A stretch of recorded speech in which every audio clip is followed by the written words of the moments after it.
안녕하세요. 군사돋보기입니다.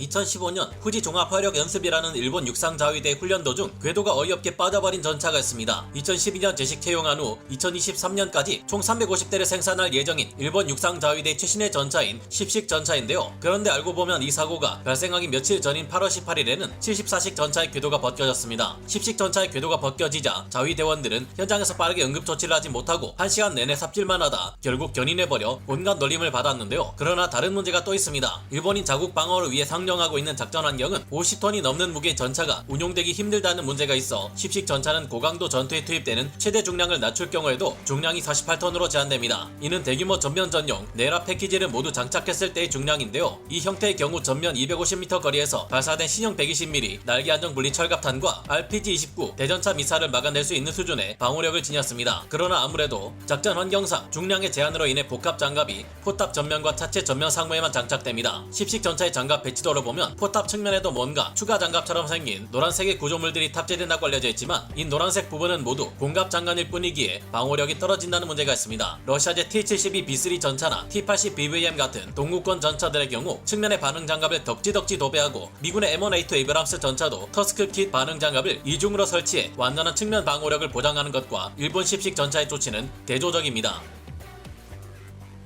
일본 육상자위대 90식 전차에서 가장 큰 문제로 지적받는 것은 측면의 장갑입니다. 이 차체 측면의 장갑은 전반적인 방호력에 큰 문제가 있는 것으로 제기되고 있으며 우리군의 K1 전차가 SLP 장갑을 장착할 경우 RPG-7V 대전차 로켓을 충분히 막아내는 것과 달리 90식 전차는 이를 막기 힘들 것으로 추정되는데요. 우크라이나 러시아 전쟁에서도 증명되었듯이 아무리 철저한 제병협동 작전을 펼쳐도 시가전에서 전차의 측면이 적군의 대전차 무기에 노출되는 일은 어쩔 수 없이 발생합니다. 미군은 그래서 M1 에이브람스 전차에 터스크 킷 반응 장갑을 이중으로 설치하고 영국군은 챌린저2 전차에 TS 키트를 설치하며 독일군은 레오파르트2 전차의 측면에 레볼루션 키트를 적용하고 있는데요. 그러나 일본은 정부 차원에서 이런 전차의 개량 사업에 관심이 없다는 것이 현재 전장에서 90식 전차가 활동하기 어려운 문제로 지적되고 있습니다. 화력에도 문제가 있습니다. 90식 전차는 라인메탈 120mm 44 구경장 활강포를 주포로 사용하는데요. 이는 우리군의 K2표 전차가 55 구경장 120mm 활강포를 사용하는 것에 비해 화력이 크게 부족합니다. 미군이야 열화우라늄탄을 사용하기에 44 구경장 포신에 부족한 관통력을 보완하고 있지만 90식 전차는 그렇지 않은데요. 게다가 90식 전차는 이 주포에서 독일제 DM33A1 120mm 날탄을 일본에서 라이센스 생산한 버전인 JM33 포탄을 사용합니다. 이 포탄의 가통력은 2km 거리에서 500mm에서 510mm 정도에 불과하며 K1 전차의 105mm 52 구경장 강선포가 가진 관통력과 우위를 다투는 수준입니다. 그 외에도 90식 전차는 심각하게 낮은 연비, 전무한 개량, 시야가 제한되는 전차장 조준경, 사용하기 불편한 대공기관총 등 많은 문제점을 드러내고 있습니다. 일본 육상자위대 16식 기동전투차는 유사시 일본의 해안에 상륙하려는 적군의 상륙 주정이나 장갑 차량을 파괴하기 위해 어떤 곳이든 신속하게 배치될 수 있도록 제작되었습니다. 이런 목적을 살리기 위해 16식 기동전투차는 우세한 기동성을 살리고 일본 전역에 퍼져있는 철도를 통해 수송되거나 항공기로 신속하게 배치할 수 있어야 하는데요. 반면 이 때문에 해당 전투장갑차의 경우 장갑의 두께가 얇아질 수밖에 없었습니다. 이런 16식 기동전투차의 단점을 보완해야 했던 일본은 자체적으로 개발한 결정립 미세화 장갑 기술에 모듈형 증가 장갑을 채용해 전면 장갑이 20mm에서 30mm급의 방어력을 지니고 측면 장갑 또한 최소 12.7mm 기관 총탄을 막아낼 수 있는 수준으로 제작했습니다. 이런 16식 기동전투차는 모듈형 장갑을 장착한 상태에서 방어력 시험평가를 실시해 84mm 칼 구스타프 무반동총의 관통력을 전면 장갑이 막아낼 수 있다는 것을 보여줬습니다. 그러나 아무래도 이 정도 방어력으로 본격적인 대전차포나 대전차 미사일, 전차의 주포를 막아낼 수는 없기에 대전차 전에는 부적합한데요. 애초에 목적이 대전차전을 위한 것이 아니었던 만큼 이런 정도의 방어력이 16식 기동전투차에 큰 문제는 아니지만 성능은 애매한데 다른 국가들의 차륜형 경전차에 비해 가격이 너무 비싸다는 것이 문제입니다. 일본의 16식 기동전투차는 기존 육상자위대 74식 전차와 중량이 비슷한 반면 방어력은 74식 전차에 비해 부족한 것으로 드러나 일본의 군사 전문가들 사이에서 비판을 받고 있습니다. 16식 기동전투차는 74식 전차를 대체하기 위해 145대가 생산될 예정이지만 이 경전차가 74식 전차에 비해 더 나을지 어떨지는 확실치 않습니다. 일본이 1987년 개발한 89식 보병 전투 장갑차의 차체를 기반으로 제작한 99식 자주포는 포신의 각도와 상관없이 장약 장전까지 가능한 자동 장전 장치를 탑재하고 있으며 일단 발사를 시작하면 계속 포탑을 비운 채 무인 상태의 교전도 가능한 고성능 155mm 자주포입니다. 이 자주포의 자동 장전 과정은 약 5초에서 6초 정도 소요되며 수동으로 장약을 장전해야 하는 독일의 PZH-2000 자주포, 우리나라의 K9 자주포에서 실시하는 급속 사격 모드보다는 장전이 느립니다. 그러나 장약을 여러 개 겹친 길고 무거운 단위의 모듈 장약을 장비를 사격 시 이용할 경우에는 더 빠르고 안정적인 장전이 가능한데요. 99식 자주포는 자동 진단 능력과 함께 자동 복원 능력을 가지고 있으며 관성항법 장치를 통해 자신의 위치 좌표를 자동으로 확정합니다. 게다가 99식 자주포는 FDC 사격 지휘병과 대포병 레이더 및 정보를 공유할 수 있어 1분 정도면 포 진지에 진입해서 정차 후 최초 발사까지 가능합니다. 덕분에 신속하게 적 포병을 치고 빠지는 진지 이탈 슈텐 스쿠트가 매우 짧은 시간 안에 이뤄질 수 있다는 강력한 장점을 가졌는데요. K9 자주포처럼 52구경장 장포신을 채택해 일반 탄의 경우 사거리가 30km, 사거리 연장형 랩탄을 발사할 경우 사거리가 40km 이르며 기존 자위대의 다른 화포 체계들보다 훨씬 우수한 성능을 보입니다. 우리군의 K10 탄약 운만차처럼 99식 자주포 또한 전용의 99식 탄약 급탄차가 포탄을 빠르게 전달해 주는데요. 그런데 문제는 배치된 수량이 120세대로 수량이 너무 적다는 것입니다. 99식 자주포는 1문당 가격이 9억 6천만엔, 현재 환율 기준 한화 91억 3,824만원에 이르며 연간 조달수가 몇 대에 불과했는데요. 이러다 보니 결국 전량 퇴역한 기존의 75식 자주포를 모두 대체하지 못했고 일본은 이후 새로운 차륜형 155mm 자주포인 19식 자주포를 개발하게 됩니다.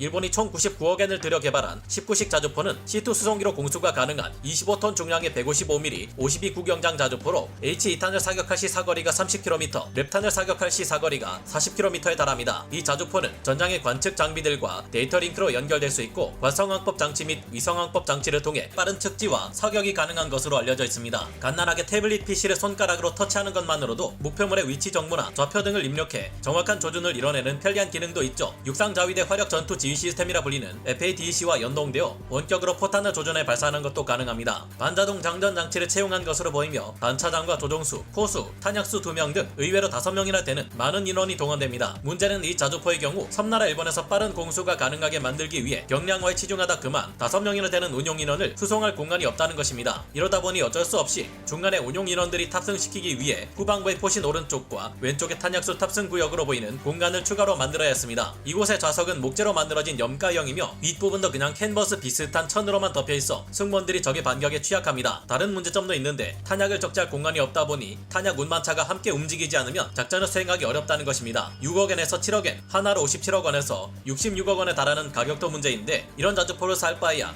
1문에 40억원 정도 하는 K9 자주포가 낫겠죠. 73식 중형 트럭을 몰았던 육상자위 대원들은 언제나 땀을 비처럼 흘리며 훈련을 수행했을 것으로 보입니다. 이 중형 트럭은 설계 자체가 잘못되어 엔진의 열기가 바로 뒤에 있는 운전석으로 그대로 쏟아져 들어가는데요. 그런데다가 이 차량의 경우 운전실이 하드탑 형태로 되어 있어 이 차량을 탔던 육상자위 대원들은 눈이 내리는 한겨울에도 창문을 열고 더위를 호소했다고 합니다. 겨울에도 이럴 지경인데 한여름에는 어땠을까요? 이 문제가 계속되자 이후 신형 73식 중형 트럭들은 에어컨을 장착하는 개량을 가했지만 여전히 엄청나게 욕을 얻어먹었습니다. 육상자위대에서는 이 차량 에어컨을 최대로 틀면 차량이 상한다고 난리치며 에어컨을 최저출력으로 틀고 다녔고 문제의 진짜 원인인 설계나 엔진을 개량하지 않아 여전히 문제가 지속되었다고 합니다. 이런 차량에서 에어컨을 최대로 틀어도 체감이나 할까 말까인데 에어컨을 최소치로만 틀고 다니라니 개량을 하기는 한 건지 전혀 감을 잡을 수가 없었다고 하는데요. 믿어지지 않는 것은 이런 최악의 트럭을 그렇게 유명한 일본의 토요타 자동차, 버스나 트럭을 생산하는 히노 자동차가 공동 설계했다는 것입니다. 도저히 써먹지 못할 물건인 주제에 동급의 민수형 트럭들보다 더 비싼 고가의 가격을 자랑했던 73식 중형 트럭은 그야말로 악평이 자자했던 물건인데요. 이러다 보니 자위대에서는 차라리 민수용 트럭을 도입해 도색해 사용했는데 이 민수용 트럭들은 계급이 높지 않으면 탈 수 없을 정도로 인기가 좋았다고 합니다.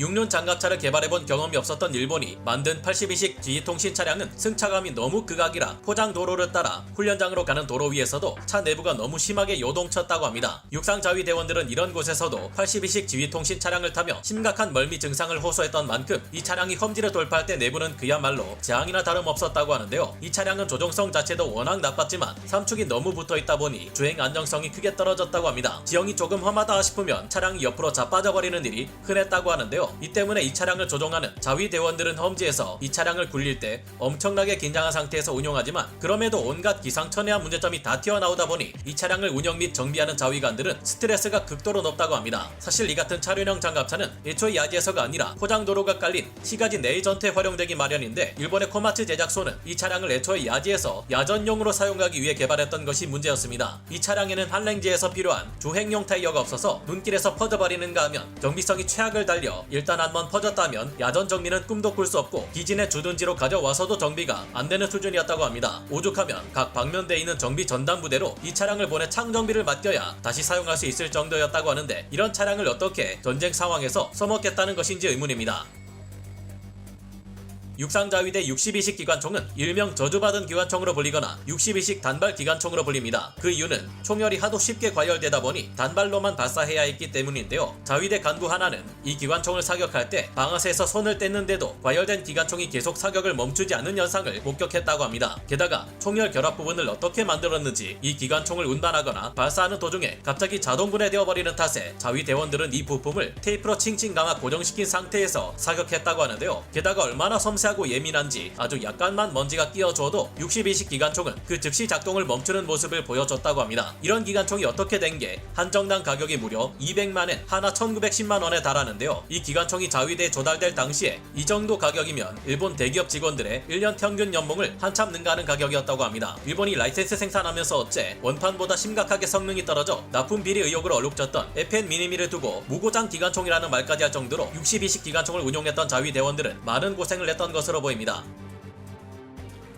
일본의 OH-1은 최초의 완전 자국산 헬기로 동력 개통과 항공전자 개통 등 많은 부분에서 최대한 자국산을 하는 데 성공했으며 개발 당시로서는 최신의 기술들이 적용되어 양산하려던 헬기였습니다. 이 헬기는 전후 복자형 조종석을 갖추고 있어 기동력이 뛰어났으며 정찰 무장 헬기임에도 공격 헬기에 가까운 모습을 띠고 공대공 미사일을 장착하고 있었는데요. 세계 최초로 무관절 로터를 적용해 기술적 혁신성을 인정받았고 1998년에는 미국의 헬기 외 최초로 헬리콥터 설계 및 기술 개발에 있어 눈에 띄는 혁신을 이뤄낸 공로를 인정해주는 상인 하워드 휴즈상을 수상하기도 했습니다. 이 헬기는 2000년 이후부터 육상자위대에 도입되어 AH-64DJ 아파치 공격 헬기와 지상전력에게 데이터 링크를 통해 정찰 정보를 실시간으로 전해주는 임무를 맡았습니다. 그러나 미쓰비시가 개발했던 이 헬기는 XTS-1-10 터보 샤프트 엔진에 심각한 결함이 있었고 이 엔진의 결함 문제를 해결하지 못하고 이 때문에 한 기를 손실하는 사고까지 발생했습니다. OH-1은 원래 150여 기에서 260여 기 가까이 생산할 예정이었으나 외국 업체들에서 부품이 수급되지 않는 문제가 발생했는데요. 일본 특유의 저율 생산으로 인한 비효율과 적자를 견디지 못한 외국 업체가 사업을 접어버리고 떠난 것입니다. 여기에다 OH-1 헬기는 자꾸만 발생하는 고장 사례가 이어지면서 결국 프로토타입으로 제작된 4기를 포함한 38기를 마지막으로